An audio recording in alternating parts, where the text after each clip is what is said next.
నమస్తే. గురు భగవానుడు ఆరుద్ర నక్షత్రానికి వెళ్తున్నప్పుడు మనం ఆ నక్షత్రం యొక్క ట్రాన్సిట్ వివరాలు ఎలా ఉంటాయి, ఆ ఎఫెక్ట్స్ ఎలా ఉంటాయి అని తెలుసుకున్నాం కదా. అయితే ఇప్పుడు గురు భగవానుడు రేపు పొద్దున అంటే ఉదయం రేపు ఆగస్టు 13వ తారీఖు ఉదయాన్నే 5:44 ఆయన పునర్వసు నక్షత్రంలోకి ఆయన ట్రాన్సిట్ అవ్వడం జరుగుతుంది. This is an astronomical transit అండి. So it will have a great influence on the entire world politics, తర్వాత వరల్డ్లో పీపుల్ మీద, పీపుల్ లైఫ్స్ మీద, బిజినెస్ కండక్ట్ చేసే విధి విధానాల మీద, రకరకాల అంశాల మీద, ముఖ్యంగా ఎడ్యుకేషన్ సంస్థల మీద, ఎడ్యుకేషన్ విధి విధానాల మీద, స్ట్రాటజీ మీద, సిస్టమ్ మీద, ఇటు ప్రిన్సిపల్స్ మీద చాలా చాలా ప్రొఫౌండ్ ఇన్ఫ్లుయెన్స్ అనేది రేపు ఉదయం నుంచి వరల్డ్ మొత్తం చూస్తుంది. అయితే it's a very beautiful transit.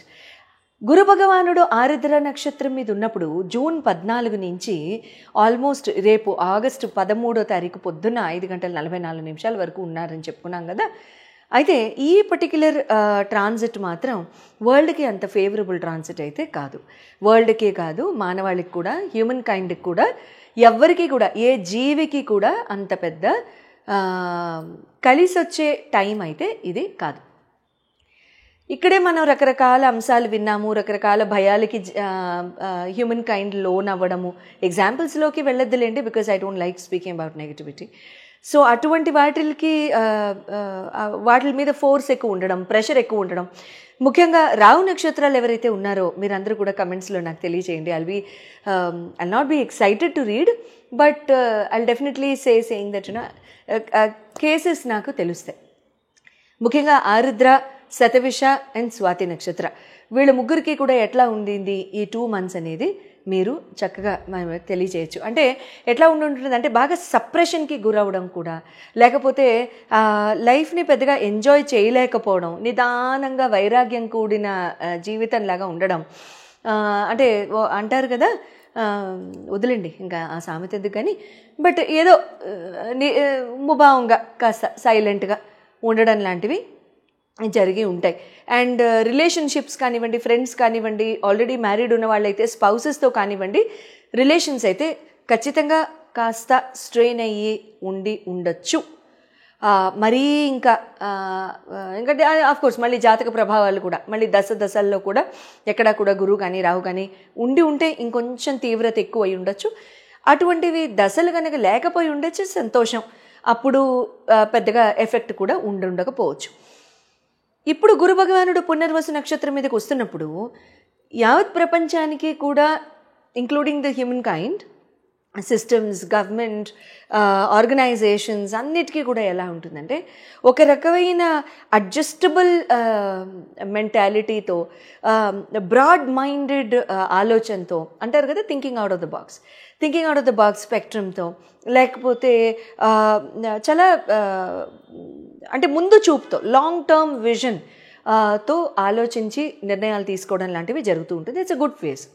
గురు సొంత నక్షత్రం మీదకి రావడం ప్లస్ పునర్వసు అంటే పునవాసు, మళ్ళీ return of brightness, return of rejuvenation, return of upheaval, return of enlightenment, return of enjoyment. Punarvasu, మళ్ళీ వాసం చేయడం. ఆ return of all the good beginnings, return of all the good things, return of everything, return of rejuvenation, return of renovation, return of everything in the world. So అటువంటివన్నీ కూడా ఇక్కడ మనం జరగడం అనేది చూస్తూ ఉంటాం, ఇండివిజువల్ మ్యాన్ కైండ్తో సహా. ఇంకా ఎవరైనా సరే జన్మ నక్షత్రాలు, గురు నక్షత్రాలు ఉన్నవాళ్ళైతే, లైక్ పునర్వసు కానివ్వండి, విశ్వాక కానివ్వండి, లేకపోతే పూర్వభాద్ర నక్షత్రం కానివ్వండి, ఇటువంటి వాళ్ళందరికీ కూడా ఇంకా చాలా బాగుంటుంది. అండ్ చక్కగా అంటే మళ్ళీ గురుగారు మీ చాట్లో ఎలా ప్లేస్ అయి ఉన్నారు కూడా మ్యాటర్ అవుతుందిలేండి, అది వేరే విషయం. సో ఈ నక్షత్రం యొక్క అండ్ ప్రస్తుతానికి చెప్పుకోవాల్సిన ఒక ఇంపార్టెంట్ పాయింట్ ఏంటంటే, గురు భగవానుడు ప్రస్తుతానికి he is moving in an accelerated motion. అంటే ఆస్ట్రోనామికల్గా కనుక చూసినట్లయితే, ఆస్ట్రానామికల్ స్పేస్ కనుక చూసినట్టయితే గురు భగవానుడు ఈ పర్టిక్యులర్ 7 years కూడా చాలా ఫాస్ట్ మూవ్మెంట్తో వెళ్తున్నారు. జనరల్గా గురు భగవానుడు ప్రతి రాశిని సంవత్సరం పాటు కవర్ చేస్తారు. అటువంటిది ఈ 7 years మాత్రం ఆయన చాలా యాక్సలరేటెడ్ మోషన్తో, అతిగమన మోషన్తో ఆయన వెళ్ళడం జరుగుతుంది. అతిగమన మోషన్ అంటే ఏంటి? ప్రతి రాశి యందు కూడా 1 yearలో వెళ్ళే గురు భగవానుడు 5-6 monthsలో కవర్ చేసేసుకుంటూ నెక్స్ట్ రాశిని కూడా కవర్ చేసుకుని మళ్ళీ రెట్రోగ్రేడ్లోకి వెళ్ళి మళ్ళీ ముందుకు వెళ్ళడం జరుగుతుంది. అందుకనే ఈ సంవత్సరం 2025లో అక్టోబర్ 12-18 ఆ ప్రాంతాల్లో ఆయన మళ్ళీ కర్కాటకంకి వెళ్ళడం కూడా జరుగుతుంది. మొన్ననే కదా వచ్చారు మిథునంలోకి, మే 15న చెప్పుకున్నాం కదా మనం అంతా. మళ్ళీ అక్టోబర్లో కూడా కర్కాటక రాశికి వెళ్ళడం, మళ్ళీ డిసెంబర్లో మళ్ళీ ఆయన రెట్రో అవ్వడం, ఫిబ్రవరి మార్చిలో మళ్ళీ ముందుకు వెళ్ళడం లాంటివి జరుగుతున్నాయి. అఫ్కోర్స్ అక్కడ ముందుకు వెళ్ళడం నేను ఇంకా డేట్ చూడలేదు, so I might be wrong also, I might be slightly incorrect with the next year's date. So ఇటువంటి ఆస్పెక్ట్లో ఇక్కడ ఏమవుతుందంటే ఎఫెక్ట్స్, బెనిఫిట్స్, ఆస్పీషియస్నెస్ ఇవన్నీ కూడా చాలా ఫాస్ట్గా ఉంటాయి. అయితే ఈ అంటే ఇంకేదైనా జాగ్రత్తలు తీసేసుకోవాలా అనేసి మీ మనసులు అక్కడ జంప్ అయిపోతున్నాయని తెలుసు. But I'm not such a person who can speak about that.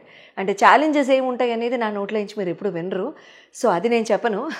So ఏదైతే ఆస్పీషియస్గా ఉంటుందో, ఏదైతే బెనిఫిట్స్ ఉంటాయో అది మాత్రం చెప్పిస్తాను, సరేనా? వస్తూనే ఉంటాయి లేండి, అది వేరే విషయం. దైవభక్తి, శ్రద్ధ, తర్వాత మన మంచితనం కాపాడితే ఇవి కాపాడాలి, అంతే. ఓకే, చెప్పుకుందామా మరి? అయితే ఈ 309 days ఎలా ఉంటుంది అనేది కనుక మనం చెప్పుకున్నట్లయితే ప్రతి రాశికి కూడా నేను 150 డివైడ్ చేశాను.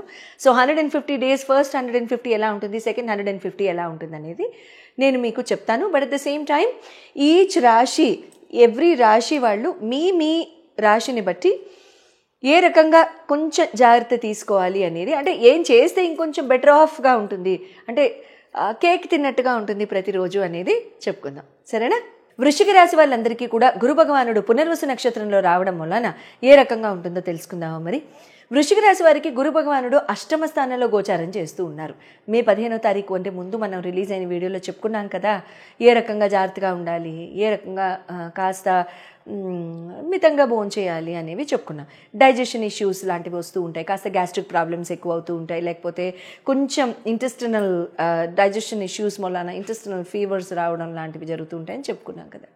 ఇప్పుడు గురు భగవానుడు గురు నక్షత్రం మీదకి వస్తున్నారు. ఇప్పుడు ఎలా ఉంటుంది? ఇక్కడ ఎలా ఉంటుందంటే కంట్రోల్ లేకుండా మనం భోంచేయడానికి అవకాశాలు వస్తూ ఉంటాయి. మంచిదే, అంటే దేని మీదైనా మనసు పుడితే ఆ పని చేసేసేయాలని మా అమ్మమ్మ ఎప్పుడూ అంటూ ఉండేవాళ్ళు. Life is never a compromise అనేవాళ్ళు ఆవిడ. సో కాబట్టి ఆ రకంగా మీకు ఏదైనా ఇంట్రెస్ట్ ఉంటే, ఏదైనా తినాలి, ఏదైనా భోంచేయాలి, ఏదైనా రుచికరంగా సేవించాలి అనుకున్నప్పుడు దాని మీద కంట్రోల్ ఎందుకు? అంటే అన్లెస్ హెల్త్ పర్మిట్స్. అంటే నూనెలు ధారాళంగా పోసేసి వండేసుకుని భోంచేయమని నేను అస్సలు అటువంటి తప్పుడు సలహా ఇవ్వను. బట్ ఏంటంటే ఏదైనా చేసుకునేటప్పుడు హెల్తీగా తినడానికి ట్రై చేయండి, మితంగా తినడానికి ట్రై చేయండి, పాయిజనస్గా తినకుండా చూసుకోండి, అంతవరకు. గురు భగవానుడే భోజన ప్రియుడు, ఆయనే భోజన ప్రియులు కాబట్టి ఆయన చక్కగా భోంచేస్తారు కాబట్టి చక్కగా. సో ఆయన మిమ్మల్ని మీ చేత కూడా భోజనం చేసేలాగా చేస్తారు, రకరకాల రుచులు మీకు ప్రదర్శిస్తారు.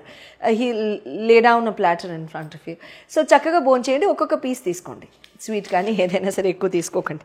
ఇక్కడ ఏమవుతుందంటే ఇక్కడ కాకపోతే ఏంటంటే పెండింగ్ వర్క్ అవన్నీ కూడా చాలా చక్కగా కంప్లీట్ అయిపోతాయి. ఫ్రస్ట్రేషన్స్ ఏమన్నా ఉన్నా సరే అవన్నీ కూడా సాల్వ్ అయిపోతాయి, ఇబ్బంది లేదు. మీకు హెల్ప్ దొరుకుతుంది, ఏదైనా పెండింగ్ వర్క్స్లో హెల్ప్ దొరుకుతుంది. ముఖ్యంగా యాన్సెస్ట్రల్ ప్రాపర్టీ ఇష్యూస్తో ఎవరన్నా సరే లావాదేవీలు కానీ విభజనకు కానీ గురి ఆ టైం పీరియడ్లో ఉండి if you going through that, వాళ్ళందరికీ కూడా ఇక్కడ యాన్సెస్ట్రల్ ప్రాపర్టీ చేజిక్కడానికి, ఫైనాన్సెస్ చేతికి రావడానికి సంపూర్ణ అవకాశాలు ఇక్కడ ఉంటూ ఉంటాయి. బిఫోర్ అక్టోబర్ 12th కంప్లీట్ చేయడానికి ట్రై చేసుకోండి. అట్ ద సేమ్ టైం ఎవరైనా మంచి అడ్వైస్ ఇచ్చేవాళ్ళు దొరికినప్పుడు మాత్రం ఖచ్చితంగా వాళ్ళని గౌరవించండి, అడ్వైస్ తీసుకోండి, వాళ్ళ అడ్వైస్ని పెడచెవిన వేయకండి. కుంకుమ పువ్వు కాస్త ఒక చుక్క పాలలో వేసి, మరి ఒక చుక్క కాదులే, ఒక 1/2 teaspoon 1/4 teaspoon పాలలో వేసి రంగరించి ఆ కలర్ వస్తుంది కదా, ఎల్లో కలర్, కేసరియా రంగు అంటారు హిందీలో. ఆ కేసరియా కలర్ని కాస్త ఈ సెంటర్ లైన్లో అక్కడ పెట్టుకోండి. అక్కడ పెట్టుకున్నప్పుడు ఖచ్చితంగా మీకు రిలీఫ్ అనేది ఉంటుంది, ఇబ్బంది లేదు. అండ్ వృశ్చిక రాశి వారికి ఎవరికైనా సరే గోల్డ్ వేసుకునే అలవాటు లేకపోతే try and wear gold. Gold వేసుకున్నప్పుడు గురు భగవానుడు చాలా యాక్టివేట్ అయిపోతారు. అండ్ యాక్టివేట్ అవడమే కాకుండా ఆయన మీకు మంచి రిజల్ట్ ఇస్తారు. Gold should always be worn on the right hand. ఏదైనా ఫింగర్ రింగ్ రూపంలో కానివ్వండి, లేకపోతే బ్యాంగిల్ రూపంలో కానివ్వండి, ఎటువంటి రూపంలో అయినా సరే వేసుకోండి. All the very best and good luck to you. శుభం భూయాలు.